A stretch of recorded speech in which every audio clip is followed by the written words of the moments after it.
parlé de la justice, je n'ai pas parlé du ministre. J'ai dit de la justice. Oui, la justice que vous Voilà, faites allusion. la justice. La justice que vous faites allusion. N'oubliez pas les procureurs qui sont là, ce sont eux qui doivent travailler. Oui, mais maître, certes que vous voulez que je revienne encore en arrière. La justice que vous êtes en train de parler, j'ai donné des instructions fermes au ministre de la Justice et il a appliqué, il a saisi la juridiction, il a saisi le procureur. Je n'ai après de la cour, bon, voilà, ça c'est, il a saisi le procureur, je ne sais pas, voilà. D'accord, je passe.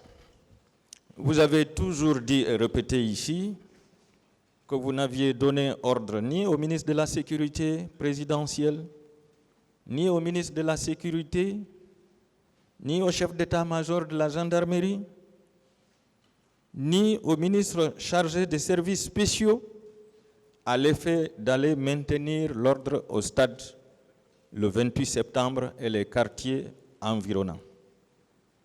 Est-ce que vous savez qu'en tant que chef d'État, vous étiez le garant de la sécurité de tous les Guinéens? C'est la question. Oui. Vous le savez? Oui. Savez-vous qu'en s'abstenant à donner des instructions fermes pour assurer le maintien d'ordre, pour ne pas qu'il y ait de violences au stade, pour ne pas qu'il y ait de morts, autrement dit, encadrer les manifestants et assurer leur sécurité, est-ce que vous savez que vous avez failli à votre obligation? Je n'ai pas failli parce que le maintien de l'ordre provient de la gendarmerie et de la police. Est-ce que vous savez qu'en refusant de donner des instructions sur le maintien d'ordre, vous avez livré votre population au massacre et à tous les viols qui ont été commis au stade le 28 septembre? Mais maître, je pense que vous êtes en train de revenir toujours en arrière. J'ai été clair, j'ai dit lorsque la gendarmerie a pour mission régalienne le maintien d'ordre et la police, quel autre? Qu'est-ce qu'il faut? Donc c'est l'armée de l'air ou bien l'armée de terre que je vais déployer? Non, maître. Je vous prouverai que ce jour, vous avez demandé le retrait de la gendarmerie et de la police à l'enceinte du stade pour permettre aux bérets rouges, aux recrues, de perpétrer le massacre. Je vous donnerai, je viendrai sur ça. Alors, à l'audience du 10 janvier 2023, vous avez déclaré ici qu'en 11 mois, il n'était pas possible de mettre de l'ordre dans l'armée. Est-ce que vous maintenez ça? Mais ça aussi, ça, c'est clair. En 11 mois, même, et puis ça dépend, ça peut même aller dans 2 ou 3 ans, 4 ans, 5 ans, 10 ans.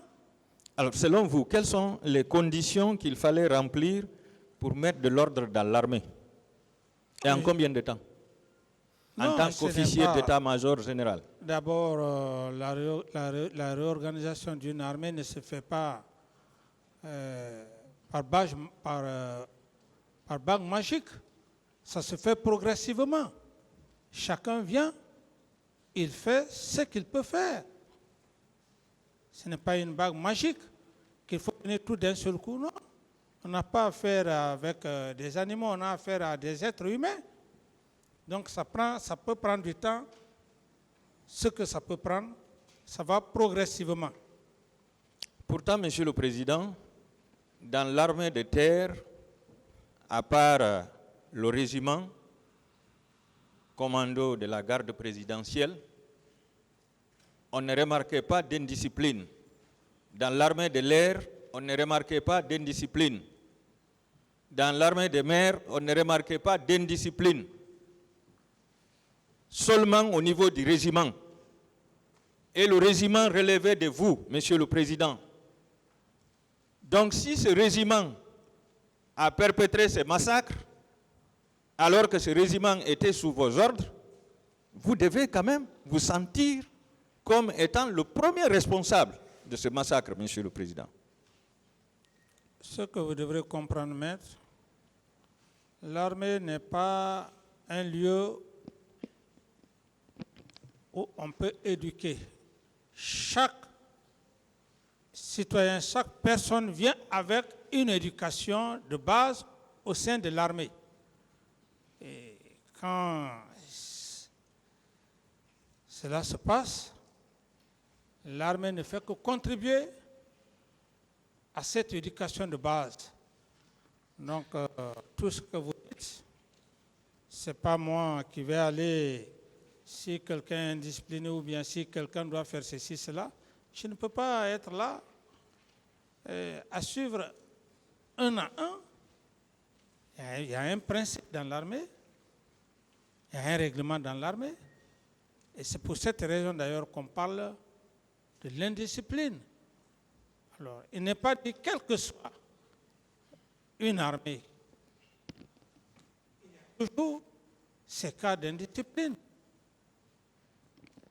Monsieur le Président, Oui, vous savez mieux que moi que l'armée a pour principe directeur l'ordre et la discipline. Oui ou non? tout à fait. La déontologie est enseignée. Oui ou non? Oui. Alors, est-ce que dans la formation, on ne contribue pas à l'éducation de cet homme en uniforme? C'est ce que je vous ai dit. J'ai dit que chaque individu, chaque citoyen vient avec une éducation de base. L'armée ne fait qu'améliorer à travers des règlements. Voilà. Alors, s'il y a des militaires ou des citoyens qui vont à l'encontre du règlement, c'est dans ce contexte qu'on parle d'indiscipline. Voilà. Et l'indiscipline est sanctionnée. Oui ou non? Mais oui ou non, l'indiscipline est sanctionnée. Oui. Alors, est-ce que ce jour, il y a eu indiscipline? Est-ce que le 28 septembre, il y a eu indiscipline de la part de votre garde?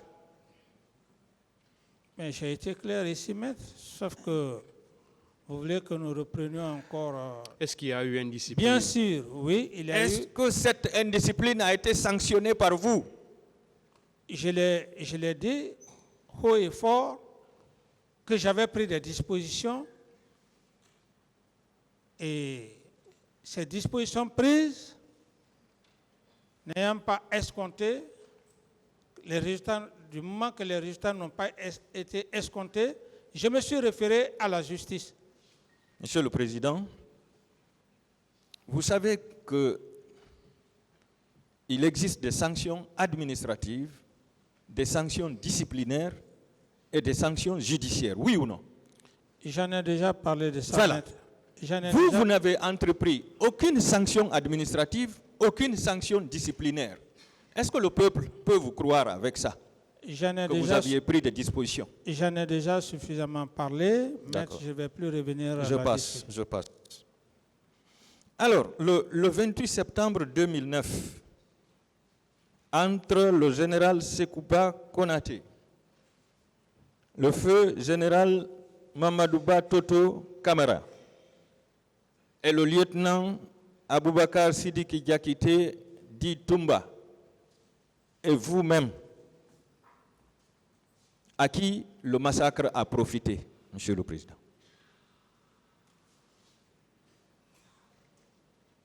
J'avais dit clairement, j'avais répondu et je n'ai plus de réponse à cette question. Vous n'avez pas de réponse à cette question? Oui. D'accord, le tribunal appréciera. La stabilité du pouvoir à l'époque était dans l'intérêt de qui entre ces personnes que j'ai citées? Et je ne saurais répondre à cette question maintenant. Vous ne saurez répondre en tant que chef d'État? Non, D'autres questions? J'en ai suffisamment répondu ici, maître. Vous n'allez pas m'obliger? Non, pas du tout. Vous n'allez pas m'obliger, maître? D'autres questions, s'il vous plaît? Oui. Alors, puisque vous n'avez pas dit à qui le massacre du 28 septembre a profité, qui a été le perdant parmi vous? Je ne sais pas.